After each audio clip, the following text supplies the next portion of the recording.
Mi esposa desaparecía cada miércoles, y no era infidelidad.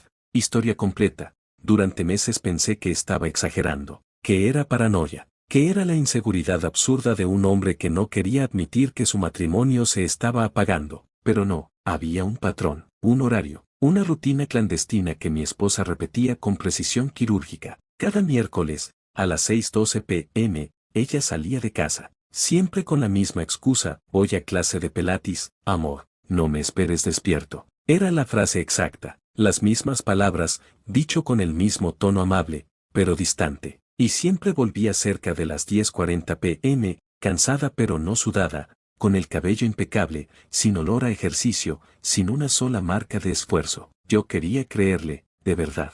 No soy celoso, ni controlador, ni de esos que revisan teléfonos. Al contrario, siempre pensé que la confianza era lo que definía un matrimonio, pero una noche cometió un error, muy pequeño, muy simple, pero suficiente. Llegó a casa con la camiseta al revés. El cuello tenía la etiqueta por fuera. No mucho después, vi que sus manos temblaban cuando dejó las llaves en la mesa. ¿Todo bien?, le pregunté. Ella sonrió, pero la sonrisa fue rápida, incompleta, como si no tuviera fuerza para sostenerla. Solo estoy cansada. Ese día, sentí algo que nunca había sentido con ella: miedo. No miedo a perderla, no miedo a que estuviera con otro, miedo a lo que estaba escondiendo. Porque ya no parecía una mujer engañando a su esposo, parecía alguien huyendo, o peor, parecía alguien que regresaba de un lugar en el que no quería estar. Mis sospechas crecieron la semana siguiente, y la siguiente, y la siguiente, hasta que un miércoles, mientras ella se cambiaba en el baño,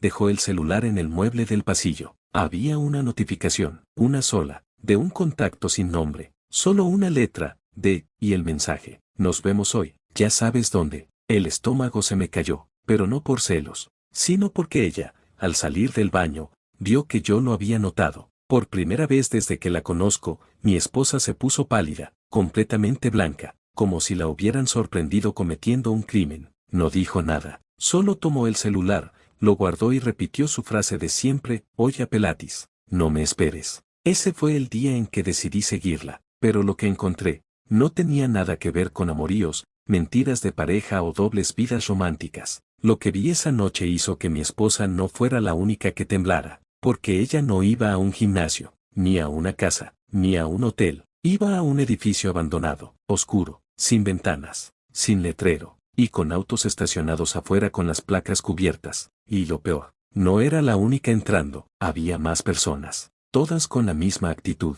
mirando hacia atrás, asegurándose de no ser vistas, apurando el paso. Ella entró por una puerta lateral, y dos hombres la recibieron desde adentro. Pero lo más perturbador, ella los saludó como si ya los conociera desde hace años. Y ellos la llamaron por un nombre que no era el suyo. No la llamaron Clara, la llamaron Lucía. Ahí lo supe. No solo me estaba mintiendo, mi esposa llevaba una doble identidad. Y lo que ocurría dentro de ese edificio, lo descubriría después. Era algo que ni en mis peores escenarios de celos imaginé jamás. Me quedé en el auto, con el corazón golpeando como si quisiera escapar de mi pecho. No sabía si debía entrar, llamar a la policía, o simplemente irme y fingir que no había visto nada. Pero la necesidad de entender era más fuerte que el miedo. Aún así, me quedé quieto, observando. El edificio parecía abandonado, pero no lo estaba. Había movimiento adentro, sombras, pasos, murmullos. A veces una luz parpadeaba dentro, pero no duraba más de un segundo, como si alguien la encendiera y apagara a propósito. Las placas cubiertas de los autos, la puerta sin letrero, la gente entrando sin hablar, nada tenía sentido. ¿Qué clase de lugar era ese? ¿Y por qué mi esposa entraba ahí como si fuese parte de algo clandestino? Pasaron 15 minutos. De pronto, la puerta lateral se abrió un segundo y un destello de luz salió hacia la calle. Por ese instante, vi dentro. Lo primero que noté fue una fila de sillas. Había personas sentadas, todas mirando hacia el frente, inmóviles, como si esperaran turno para algo. Lo segundo, fue una especie de mesa metálica, como de hospital, ubicada al fondo. Brillaba bajo una lámpara de quirófano. Y lo tercero, vi a mi esposa o a Lucía levantarse de su asiento y caminar hacia esa mesa. Mi sangre se congeló. Alguien dentro, un hombre alto con bata gris, no blanca, gris, hizo un gesto indicándole que se recostara. Ella obedeció, como si estuviera muy acostumbrada. como si hubiera hecho eso muchas veces. Yo no podía creerlo. No sabía si estaba viendo una especie de ritual, una intervención médica clandestina o algo peor. Quise salir del auto, ir a sacarla, llamar su nombre, hacer algo. Pero entonces un tipo salió del edificio para fumar. Se apoyó justo al lado de la puerta lateral, mirando hacia la calle, y llevaba un arma en la cintura. No era un vigilante oficial, no era seguridad privada, era otra cosa. Me encogí en mi asiento instintivamente. Si me veía, si notaba que estaba vigilando, no sabía qué podía pasar. Pasaron 5 eternos minutos antes de que el fumador entrara de nuevo. Y ahí lo decidí, si mi esposa no salía en 20 minutos, iba a llamar a la policía. Pero ella salió antes, no en 20, en 5. Y lo perturbador no fue que saliera, sino cómo salió. Se veía pálida, más pálida que cuando yo había visto el mensaje. Caminaba despacio, como si le costara mantener el equilibrio. Detrás de ella venían 2 personas que le dijeron algo al oído. Ella asintió, y sonrió. No una sonrisa normal, una sonrisa cansada, triste, casi resignada. Luego la escuché claramente, porque estaba cerca. Nos vemos el próximo miércoles. El próximo miércoles, como si fuera una cita fija, un compromiso. Ella subió a su auto y manejó como si nada, como si no hubiera estado en un sitio que parecía una mezcla entre clínica ilegal y secta. Yo la seguía a una distancia prudente, temblando de rabia, miedo e impotencia. Y cuando llegamos a casa, ella entró, dejó la mochila en el mismo lugar de siempre y me dijo su frase ensayada: estuvo pesado, amor, ¿tú cómo estás? Yo no dije nada, no podía, la voz no me salía. Esa noche, mientras ella dormía profundamente, sin moverse, sin soñar, sin hacer sus sonidos habituales, me paré frente a ella y la observé largamente, y no pude evitar preguntarme: ¿quién demonios eres? ¿Y qué estás haciendo cada miércoles? Pero lo peor no era eso, lo peor era que, al día siguiente, la vida siguió como si nada. Ella fue a trabajar, preparó el desayuno, habló conmigo como siempre. Solo había un detalle: en su muñeca derecha, cerca del hueso, había un pequeño moretón circular, perfecto, simétrico, como una marca de instrumento médico, o algo así. Lo notó y bajó la manga, sin mirarme. Ahí supe que ya no estaba frente a mi esposa, sino frente a alguien que llevaba una doble vida perfectamente escondida. Y mientras intentaba procesarlo, recibí un mensaje anónimo, un número desconocido. Solo decía: deja de seguirla, no entiendes en lo que te estás metiendo. El mensaje me dejó paralizado. Deja de seguirla, no entiendes en lo que te estás metiendo. No decía más. No había nombre, no había contexto, no había nada. Solo una amenaza, clara, directa, personal. Y lo peor era que sabían que la había seguido. Alguien me había visto. Alguien que estaba ahí, vigilando. Alguien que sabía exactamente quién era yo. Durante horas estuve revisando una y otra vez el número, buscando pistas, imaginando quién podía haber sido. No encontré nada. Era un número de prepago, sin registro. Pero había algo que me aterraba más que el propio mensaje. Lucía actuaba como si todo estuviera perfecto, como si no estuviera participando en algo oculto, peligroso y extraño. Esa tarde me miró con ternura. Me abrazó por detrás mientras yo lavaba los platos. Me dio un beso en la mejilla. Habló de cosas normales: trabajo, comida, planes del fin de semana. Yo fingí. Ella también fingía. Éramos 2 desconocidos actuando una obra en la que yo ni siquiera sabía mi papel. Pero el miércoles siguiente, yo ya no planeaba quedarme quieto. El segundo miércoles ella hizo lo mismo de siempre. Se cambió de ropa, tomó su mochila gris y dijo: voy a salir. Llego tarde, te aviso. Y se fue. Yo esperé 10 minutos y salí detrás. Pero cometí un error. La seguí con tanta tensión que no noté el auto oscuro que, desde mi calle, también me seguía a mí. Solo me di cuenta cuando mi esposa frenó en un semáforo y yo, a 3 autos de distancia, bajé un poco la vista para que no me reconociera. En mi retrovisor, un coche negro, vidrios polarizados, muy pegado, demasiado. Pasó un minuto, luego otro, y entonces el vehículo avanzó lentamente a mi lado, y se detuvo justo al nivel de mi ventana. Bajaron solo unos centímetros del vidrio, lo suficiente para que escucharan: te dijimos que no te metieras. La voz era masculina, firme, sin prisas. No queremos problemas. Y se fueron. Así, sin responder preguntas, sin mostrar la cara, sin dejar pistas. Ella, mientras tanto, seguía manejando como si nada. Llegó al mismo edificio escondido. Y yo, después de lo ocurrido, me quedé estacionado mucho más lejos que la vez anterior, con las manos heladas y el corazón golpeando la tapicería del auto. Esperé media hora. Cuando finalmente decidí acercarme, noté algo que no había visto antes. Una cámara de seguridad apuntando directamente a la calle,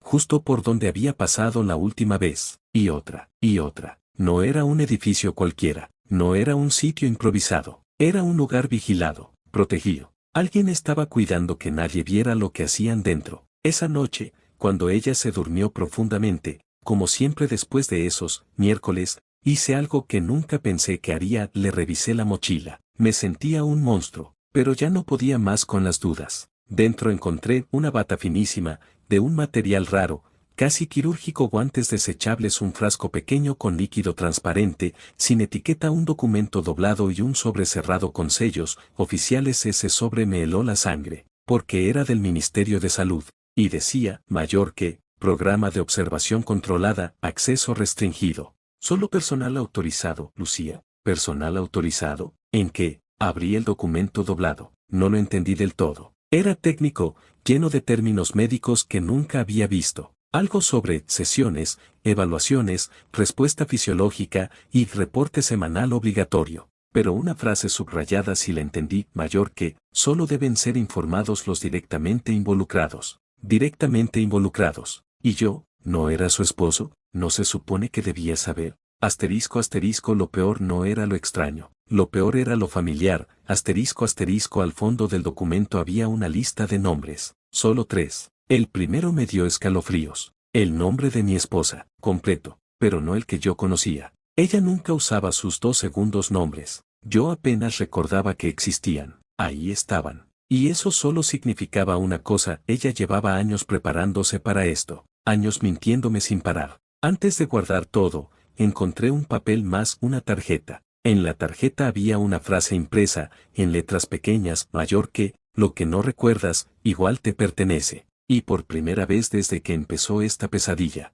sentí un miedo diferente, un miedo que no venía de ella, ni de los hombres armados, ni del edificio, sino de una idea mucho más aterradora. ¿Y si la única persona que no sabía la verdad era yo? Esa noche casi no dormí, no dejaba de mirar la tarjeta. Lo que no recuerdas, igual te pertenece. Era una frase tan absurda, tan pretenciosa, pero me estaba comiendo la cabeza, porque cuanto más la leía, más me invadía una sensación que no sabría explicar, como si yo ya hubiera estado allí antes, como si lo que pasaba no fuera nuevo, sino algo que yo había olvidado. Pero, ¿cómo diablos iba a olvidar algo tan enorme? Al día siguiente llamé al número del Ministerio de Salud que aparecía en el sobre, o eso intenté, porque la llamada no entró. No es que nadie contestara, es que la llamada ni siquiera se procesaba. El número salía como, no disponible, inexistente, fuera de servicio. Y ahí empecé a sentir algo que no quería aceptar. No era un documento oficial normal.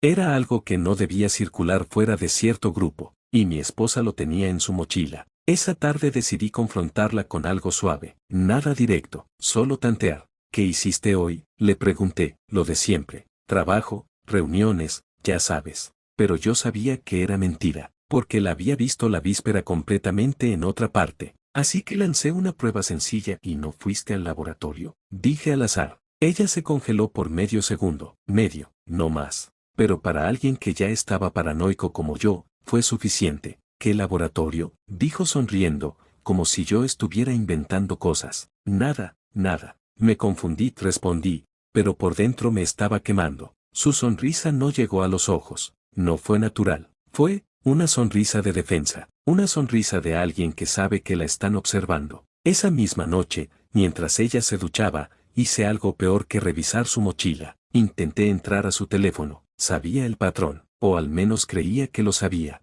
pero el teléfono no lo reconoció. Probé otro patrón, luego otro, y otro. Nada funcionaba. Yo la había visto desbloquearlo cientos de veces. Era su mano, su movimiento, su dedo, el mismo gesto de siempre, pero ahora ya no servía. La había cambiado la noche anterior, justo después del miércoles. No fue coincidencia. Cuando salió de la ducha, noté algo más extraño. No tenía ni una sola marca en el cuerpo, ni un rasguño, ni una señal de esfuerzo físico. Nada que indicara que hacía algo intenso esos miércoles. Pero, sí tenía algo nuevo. Un pequeño vendaje en la parte baja del brazo, cerca del codo. ¿Y eso? Pregunté como quien no quiere la cosa. Ah, me piqué lavando platos, respondió sin mirarme. Era un vendaje clínico, de esos que solo te ponen cuando te sacan sangre, y me mentía en mi cara sin tartamudear. Esa noche me acosté antes que ella. No podía seguir así, pero justo cuando me estaba quedando dormido, escuché que salía de la habitación.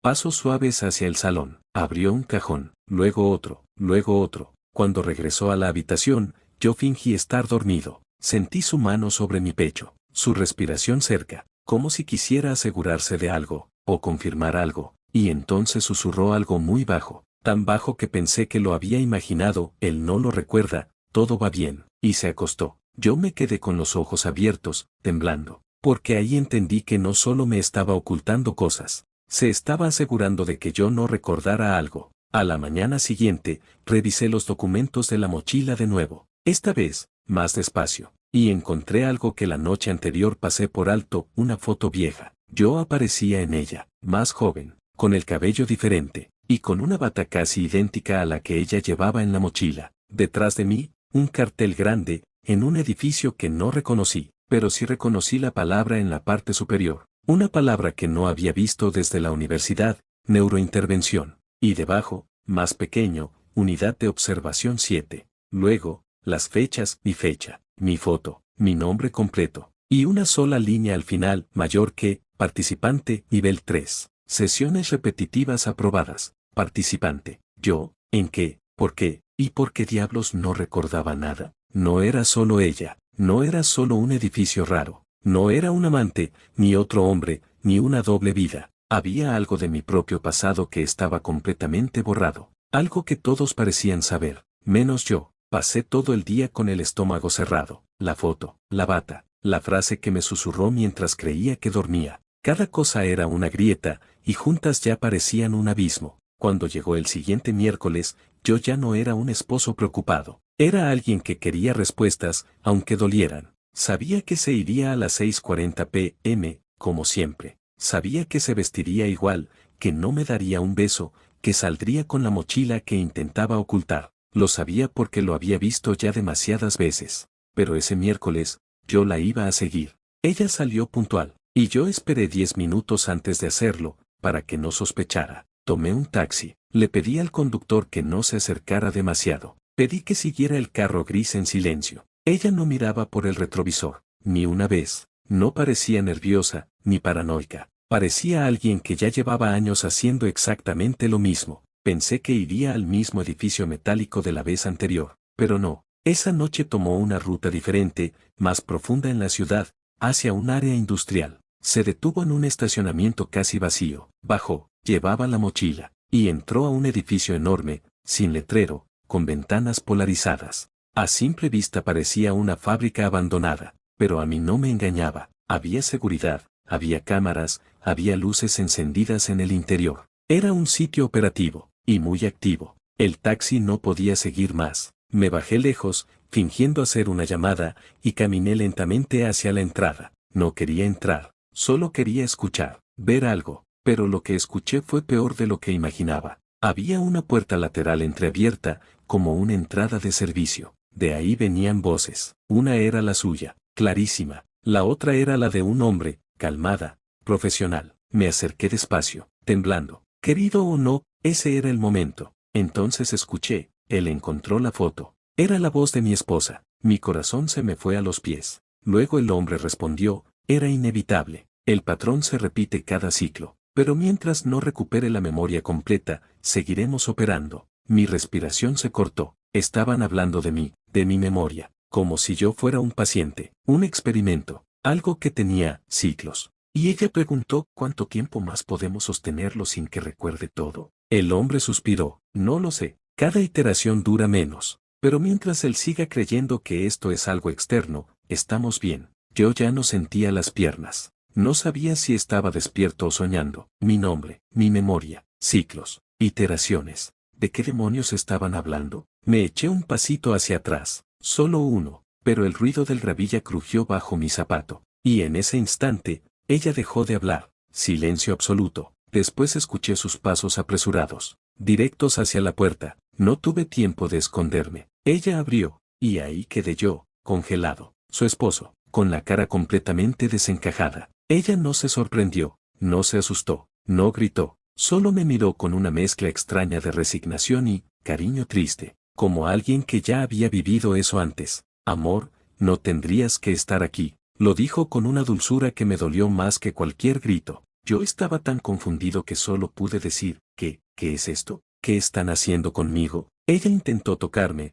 pero me aparté. Su expresión se quebró un poco. No es como piensas. No es daño, no es infidelidad, no es traición. Yo respondí casi sin voz, ¿entonces qué es? Fue ahí cuando el hombre salió detrás de ella, con una bata, con una credencial, unidad de neurointervención, director de proyecto. Y dijo, es mejor que pase, ya es momento. Ella asintió, bajó la mirada, y sin que yo pudiera hacer nada, me tomaron del brazo con suavidad, no fuerza, no amenazas, como si yo fuera alguien que ellos conocían mucho más de lo que yo los conocía a ellos, como si ya lo hubiéramos hecho antes. Mientras entraba, ella me murmuró, solo recuerda que lo hiciste por nosotros, la primera vez, la primera vez, la primera qué, la primera sesión, el primer ciclo, la primera vida. Mi mundo entero dio un giro brutal, porque ahí entendí algo que no quería entender. Yo no estaba siguiendo un secreto suyo, estaba redescubriendo un secreto mío, algo que yo mismo había olvidado,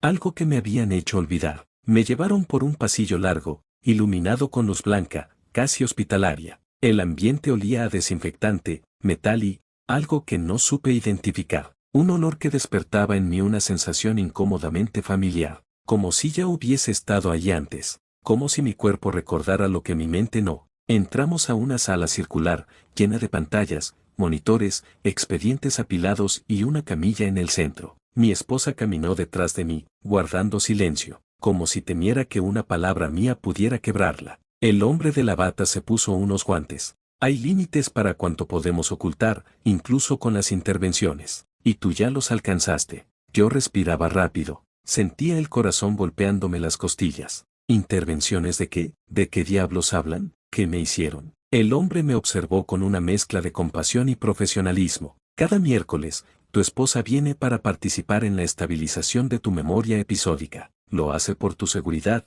y por la suya. Yo los miré a ambos, sin comprender nada. ¿Mi memoria? ¿Por qué necesitan estabilizarla? Él abrió un expediente, y ahí estaba yo, mi foto, mis datos, mis historiales médicos, mi nombre, pero varias veces tachado, reescrito, modificado, como si yo hubiese sido varias versiones de una misma persona. Porque sufriste un evento traumático severo hace 3 años, dijo él, uno tan fuerte que tu mente literalmente se fragmentó. Sentí un mareo, me apoyé en la mesa, mi esposa se acercó a mí, amor, por favor, escúchame, no te mentí por maldad, lo hice porque tú me lo pediste. ¿Cuándo? Yo no recuerdo nada. Ella tragó saliva, tenía lágrimas en los ojos, lo sé, cada vez que te colapsas, pierdes las últimas semanas, a veces meses, y regresamos al mismo punto, la misma confusión, la misma sospecha, el mismo miedo. Yo di un paso atrás, entonces todo es repetido. Ella bajó la mirada. Sí,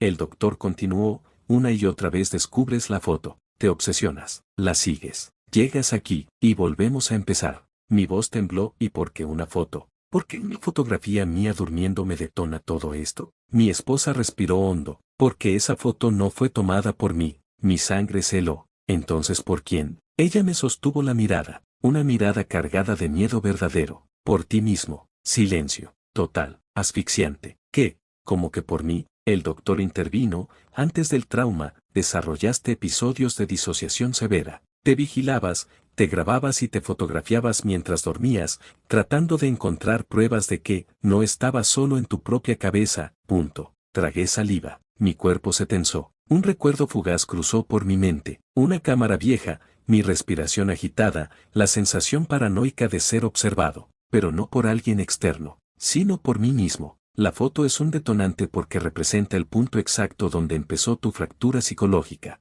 explicó el doctor. Tu esposa viene cada miércoles para evitar que tu memoria vuelva al caos total. Es el mismo día en que ocurrió el evento original. Mi esposa se acercó despacio. Mi amor, no estoy desapareciendo para engañarte. Estoy viniendo aquí para ayudarte a recordar lo suficiente, pero no demasiado. no demasiado. Ella se quebró, porque cuando recuerdas todo, te destruyes. Yo estaba respirando mal. El aire se sentía demasiado denso. ¿Qué fue exactamente lo que pasó ese día? Pregunté. La miré directo a los ojos. Ella se paralizó. El doctor negó con la cabeza. Aún no, no podemos arriesgarnos. La última vez que te lo dijimos, no sobreviviste cognitivamente. ¿La última vez? ¿Qué quiere decir la última vez? La pantalla frente a mí se encendió sola, y ahí apareció un video. Yo, en esa misma sala, con ropa distinta, más barba, más delgado, más roto, mirando a cámara, tembloroso, diciendo, mayor que, si estás viendo esto,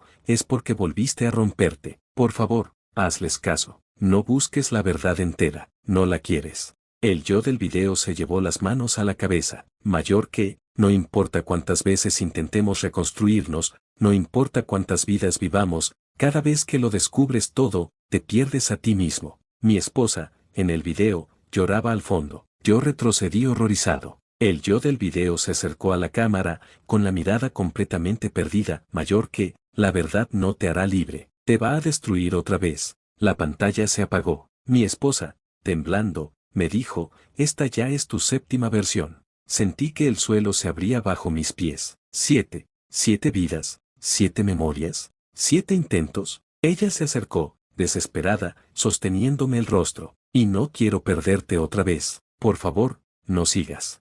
Y ahí, justo ahí, lo sentí, la verdad completa estaba a un pensamiento de distancia, a un paso, a una palabra. Y eso era exactamente lo que todos temían, incluso yo mismo. La sala empezó a girar lentamente, no sé si porque estaba perdiendo el control, o porque mi mente intentaba protegerse una vez más. Mi esposa extendió una mano hacia mí, con un miedo que no le conocía. Por favor, no fuerces nada, no estás listo. Pero algo dentro de mí, algo viejo, profundo, enterrado, quería salir. Una sensación helada recorrió mi columna, como si un recuerdo estuviera empujando desde atrás de mis ojos. El doctor se tensó cuando vio mi expresión. No, está entrando en sobresaturación. Mi esposa corrió hacia una mesa con jeringas, desesperada. Yo di un paso atrás. No, nadie me toca hasta que alguien me diga qué carajos me está pasando. Mi voz retumbó en la sala. El doctor respiró hondo, resignado. Si recuerdas demasiado rápido,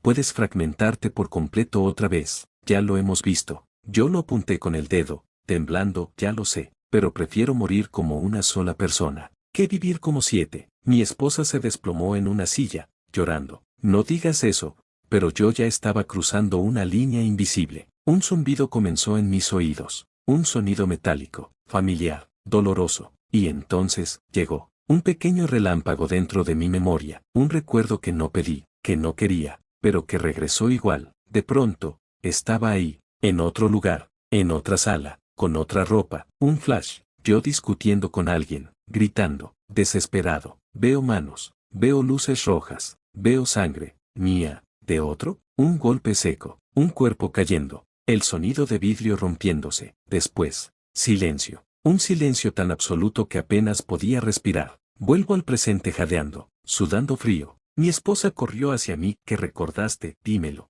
Pero no podía hablar. No sabía qué era más aterrador. La imagen misma. O la sensación de que había más. Mucho más. Miré a mi esposa. La foto. Susurré. La foto es de ese día, ¿verdad? Ella cerró los ojos. 1 segundo. 2. 3. Luego respondió con un hilo de voz. Sí. El doctor lanzó un suspiro de derrota. La foto no es solo un detonante emocional, es evidencia. Yo di un paso hacia él. ¿El qué? El doctor me miró directamente a los ojos. De un crimen. Mi respiración se cortó. Mi esposa intervino rápido. Tú no eres un criminal. Fue un accidente. Tú solo estabas. No quiero eufemismos. Apreté los puños. ¿A quién lastimé? Mi esposa se cubrió la boca con ambas manos. Y lloró. Lloró como si le desgarraran el alma. A mí. El mundo se detuvo. El zumbido volvió, implacable. La imagen se expandió, se volvió más nítida, más cruel. La discusión, el golpe, la sangre, la mujer en el suelo, mi esposa de ese entonces,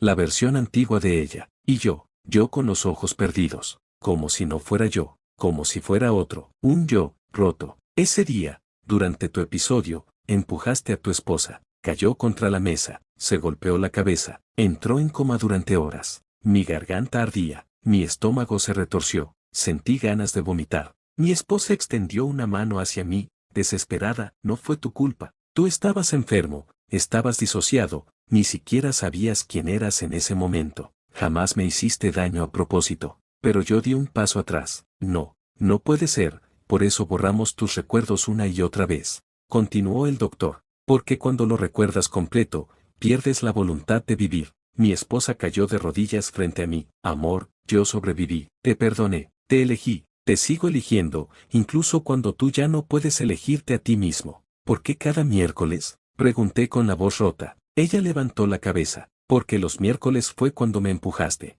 Tragué saliva. Mi cabeza latía como si estuviera por explotar. ¿Y qué hago yo mientras tú estás aquí? Ella no respondió. El doctor sí, duermes. ¿Todo el día? No, toda la semana. Se me enfrió la sangre. ¿Cómo que toda la semana? El doctor me miró con la misma expresión con la que se mira a alguien antes de decirle una verdad que arruina vidas. Tu mente solo puede funcionar cerca de 48 horas antes de colapsar. Mi esposa sollozó. Vives 2 días, duermes 5, y vuelves a empezar. Yo me quedé inmóvil. Ella, llorando, me abrazó las piernas. Te despiertan cada lunes, te pierdo cada miércoles, te reconstruyo cada fin de semana, y ahí lo entendí. Yo no estaba viviendo semanas, ni meses, ni años. Yo estaba viviendo ciclos, pequeñas vidas repetidas, como un reloj roto. Mi esposa me miró con la voz más rota que le he escuchado en mi vida. Mi amor, esta es la primera vez que llegas tan lejos sin destruirte. El silencio después de la revelación fue tan denso que casi podía olerse. Una mezcla de desinfectante, metal y miedo. Mi esposa seguía en el suelo, aferrada a mí como si soltarme significara perderme para siempre. El doctor esperaba en absoluto silencio, como si ya supiera que estaba por pasar, como si ya lo hubiera visto antes. Yo respiré hondo. Sentí como mi mente temblaba, como si cada neurona buscara un lugar donde no quebrarse. Díganme todo. Mi voz sonó más firme de lo que yo sentía. Mi esposa negó rápido, con pánico puro. No, no, por favor. No sabes lo que estás diciendo. Yo la miré fijamente. Estoy cansado de vivir medio vivo, de vivir 2 días y desaparecer 5, de no saber quién fui, de no saber quién soy. El doctor dio un paso adelante. Si recuerdas todo de golpe, puede ocurrir lo mismo que cada vez que lo intentaste. ¿Y qué ocurre? Los ojos del doctor se endurecieron. Te intentas quitar la vida. Mi esposa lanzó un grito ahogado. Él no necesita escuchar eso. Si lo necesito, dije. Necesito la verdad completa, toda, aunque duela. El doctor encendió una pantalla. Imágenes, documentos, videos.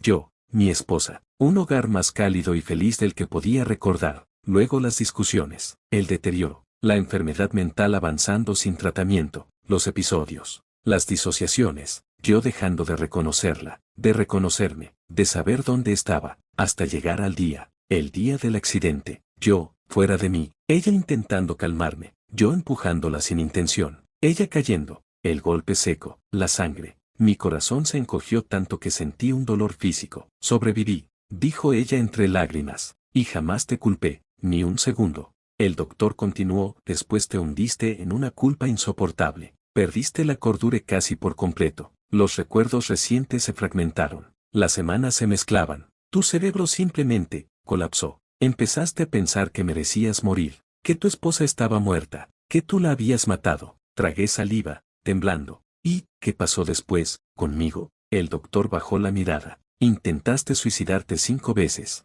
Mi esposa rompió a llorar, histérica. Ya basta. Por favor, pero yo necesitaba escucharlo. Necesitaba saber por qué carajos mi vida se había convertido en pedazos repetitivos una y otra vez. El doctor respiró hondo, nos quedamos sin opciones. Tú no aceptabas tu culpa, pero tampoco aceptabas tu inocencia. Tu cerebro estaba atrapado en un bucle de trauma. Así que tu esposa pidió una intervención extrema, borrado selectivo de memoria y ciclos cortos de conciencia para evitar que te autodestruyeras. Mi esposa, con la voz temblorosa, añadió, preferí tenerte 2 días a la semana, que no tenerte nunca más. Ese fue el golpe final. Ese fue el que me quebró. Me senté, no confiaba en mis piernas. Ella tomó mis manos con desesperación. Mi amor, dime que no quieres recordarlo todo. Por favor, podemos seguir así, podemos vivir como hasta ahora. Te cuido, te acompaño, te espero cada lunes. ¿Y tú? Pregunté, ¿tú vives? ¿O solo sobrevives cuidando a un hombre que no sabe quién es? Sus labios temblaron. Yo vivo porque te amo. El doctor intervino. Si decides recuperarlo todo, el proceso será irreversible. Recordarás la culpa, el trauma, el accidente, tus intentos de suicidio, todo. ¿Y si no lo hago? Pregunté. Seguirás viviendo en ciclos. Despertarás 2 días, dormirás 5. No recordarás nuestras conversaciones profundas. No recordarás tus avances. No recordarás este momento. Mi esposa apretó mis manos aún más. Pero estarás vivo, estarás conmigo. Y yo puedo con eso, puedo cargarlo. Yo la miré largo rato, la mujer que me amaba, la mujer que salvé sin querer destruir, la mujer que me había cargado emocionalmente por años, que se había dedicado a mí incluso cuando yo dejé de ser yo, y en ese instante, sentí la respuesta en mi pecho. No era valentía, ni culpa, ni amor, era agotamiento. Estaba cansado de vivir una vida sin forma, sin continuidad, sin identidad. Quería saber quién era, aunque doliera, aunque me destruyera. Apreté sus manos. Quiero recuperarlo todo. Ella se derrumbó al instante. No, no, por favor. Es la única forma de vivir una vida completa, contigo o sin ti. Ella gritó, lloró, suplicó. El doctor trató de detenerme, pero yo no cambié de decisión. Me recosté en la camilla, sentí las correas, el frío del metal, el olor químico de la anestesia. Mi esposa lloraba a mi lado, sosteniendo mi mano como si fuera la última vez. Quizás lo era. Prométeme algo. Le dije con la voz ronca, lo que sea. Si no sobrevivo a esto, vive, haz tu vida. Ella negó desesperada. No digas eso, no me pidas eso, pero yo ya estaba cerrando los ojos. Te amo. Fue lo último que escuché, o lo más cercano a uno. Desperté, no sé si horas o días después. Mi mente era un incendio, un caos, un océano revuelto, recuerdos mezclados, dolor físico, lágrimas automáticas. Pero había algo diferente. Por primera vez, recordaba todo: el accidente, la culpa, sus cuidados, mis ciclos, mis miedos, mis intentos, sus sacrificios. Ella estaba ahí, sentada, vacía, exhausta, con ojeras profundas y las manos entrelazadas como si rezara por primera vez en su vida. La miré. Ella levantó la vista, y en sus ojos ya no había esperanza, había incertidumbre, miedo, y amor, mucho amor. Ella abrió la boca para decir algo, yo también, pero no hablamos, solo nos miramos, dos personas rotas, intentando descubrir si pueden volver a hacer algo juntos. Cada historia tiene un eco.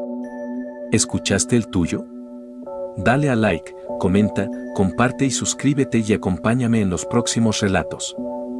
Soy Narrox, y esto es Ecos de la Cueva.